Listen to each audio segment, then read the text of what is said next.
Good evening. Atiq नाम है मेरा और आपने देखना शुरू कर दिया न्यूज एनालिसिस। न्यूज एनालिसिस में आज आपको हम बताएंगे कि पेट्रोल और डीजल की कीमतों पर जो आग लगा है वो थमने का नाम नहीं ले रहा है। पिछले 25 दिन से भारत में पेट्रोल और डीजल की कीमतों पर बढ़ोतरी हो रहा है। आज भी पेट्रोल 5 पैसे और डीजल 13 पैसे महंगा हुआ है। ऐसे में इतना महंगा क्यों हो रहा है उसका पूरा जानकारी आपको देंगे। उसका पहले जब 2013 में भारत के प्रधानमंत्री मनमोहन सिंह हुआ करते थे तब गुजरात के सीएम नरेंद्र मोदी थे। तब पेट्रोल की बढ़ोतरी के ऊपर नरेंद्र मोदी ने क्या कहा था, चलिए आपको सुनाते हैं। साल का रिपोर्ट कार्ड के कुछ ही घंटों में उन्होंने देश में जिस प्रकार से पेट्रोल के दाम बढ़ा दिए, ये दिल्ली सरकार की शासन चलाने की नाकामयाबी का जीता जागता सबूत है। देश की जनता के अंदर भारी आक्रोश है और इसके कारण और भी चीजों पर बहुत बड़ा बोझ होने वाला है। सरकार पर भी बहुत बड़ा बोझ होने वाला है। मैं आशा करूंगा कि प्रधानमंत्री जी देश की स्थिति को गंभीरता से लें और पेट्रोल के दाम बढ़ाए हैं उसको वापस करें। अगर आप ये सोच रहे हो कि अंतर्राष्ट्रीय बाजार में तेल की कीमतों की बढ़ोतरी के बाद ही भारत में तेल की कीमत बढ़ाया गया है तो आप गलत हो। 2013 में जब मनमोहन सिंह की सरकार था तब प्रति बैरल अंतर्राष्ट्रीय बाजार में 75 से $80 कच्चे तेल की कीमत था। उसका बावजूद भी मनमोहन सिंह की सरकार ने भारत में 55 से 60 के बीच में पेट्रोल और 45 से 55 के बीच में डीजल दिया करता था। लेकिन आज अंतर्राष्ट्रीय बाजार में आज की डेट में कच्चे तेल की कीमत सिर्फ $33 है, यानी काफी गिरावट है। लेकिन फिर भी भारत में पेट्रोल और डीजल में काफी टैक्स लगाया गया है। आखिर भारत में पेट्रोल और डीजल की इतना कीमत क्यों होता है? एक मीडिया रिपोर्ट में यह तो कहा गया है कि भारत में पानी से भी ज्यादा सस्ता आज पेट्रोल है, क्योंकि किसी भी ब्रांडेड कंपनी का पानी का पर लीटर 20 रुपया है। लेकिन भारत में जो हम तेल आयात करते हैं, भारत अपनी चाहिदा के 80% तेल आयात करता है। इस आयात में आज की डेट में हम सिर्फ 13 से 14 रुपया पर लीटर हमारे पास आता है। वो क्रूड तेल आता है, यानी हम जिसको कच्चे तेल कहते हैं। कच्चे तेल हमारे पास आने के बाद हम पहले रिफाइन करते हैं। रिफाइन करने में सरकार को पर लीटर में 8 से 10 रुपया खर्चा होता है। उसके बाद केंद्र सरकार अपना एक्साइज ड्यूटी लगाता है। केंद्र सरकार अपना एक्साइज ड्यूटी लगाने के बाद राज्य को देता है। राज्य अपना वेट लगाता है, वेट यानी वैल्यू एडेड टैक्स। क्रूड तेल की रिफाइनरी केंद्र सरकार की एक्साइज ड्यूटी और राज्य सरकार की वेट की बाद, यानी दोनों सरकार की लूटने के बाद तेल की कीमत 80 रुपया पार कर देता है।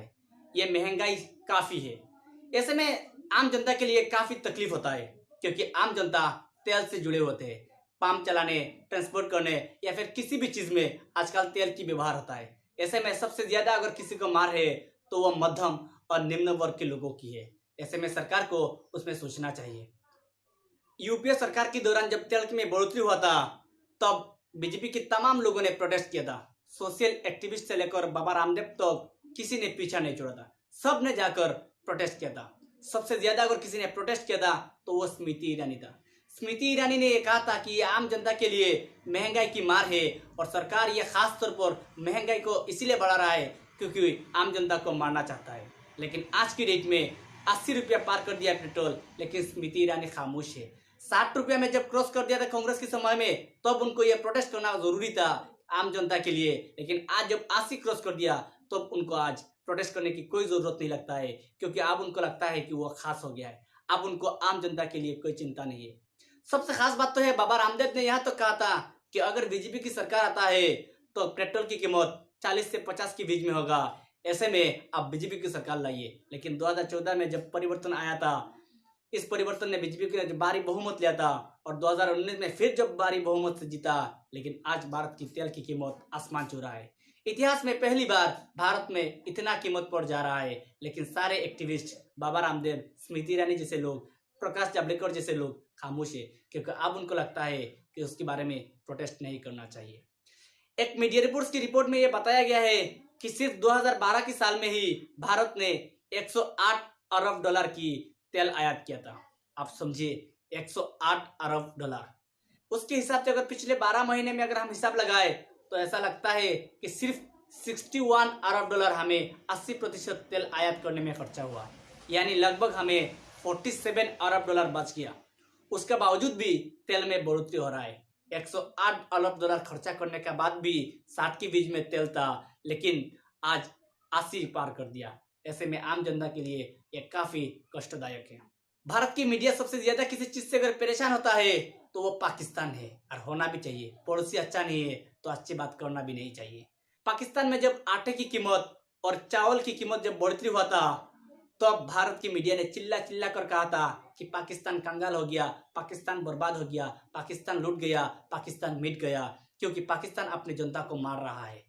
आज वही मीडिया खामोश है, क्योंकि पाकिस्तान ने जो किया वो दुनिया में किसी भी देश ने नहीं किया।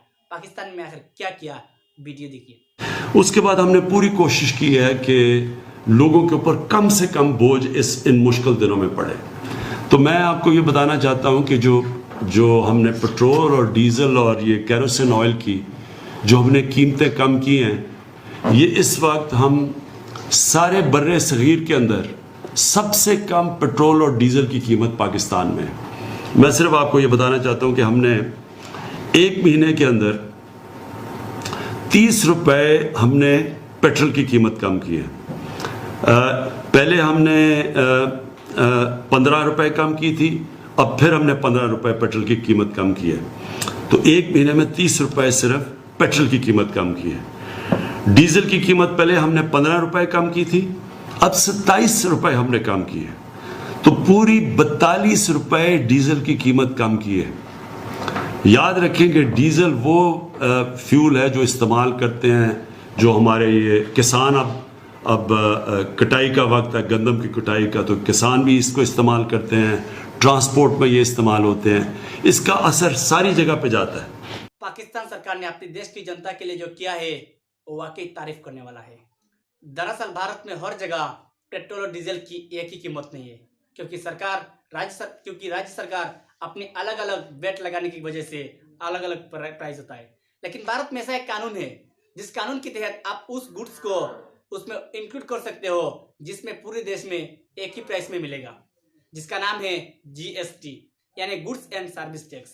लेकिन भारत की मौजूदा सरकार ने जो कानून लाया था, उस कानून के तहत उस पेट्रोल और डीजल को इंक्लूड नहीं किया गया है, क्योंकि सरकार उसके लिए अलग अलग तर्क दिखाता है, जिसके कारण आज भारत में हर जगह पे अपनी अपनी अलग अलग रेट चलता है, जिसके कारण भारत की जनता आज परेशान है। भारत की आम जनता सबसे ज्यादा परेशान है। सबसे ज्यादा मध्यम वर्ग और पिछड़े हुए लोग परेशान हैं, क्योंकि उन लोगों को सबसे ज्यादा खास तरीके से लगाव होता है। ऐसे में सरकार को ये जरूरी है कि पेट्रोल और डीजल की कीमतों पर जो आग लगा है उसको सरकार रुकना चाहिए, और जो दाम बढ़ा है एक्साइज ड्यूटी में और वेट में दोनों सरकार ने जो बढ़ाया है उसको घटना चाहिए, उसको कम करना चाहिए, ताकि आम लोगों के लिए आसान है। इसीलिए सरकार से हमारी एक ही आवेदन है कि सरकार पेट्रोल और डीजल की कीमतों को वापस करे और उसको आम जनता के लिए साधारण सा और सीधा बनाकर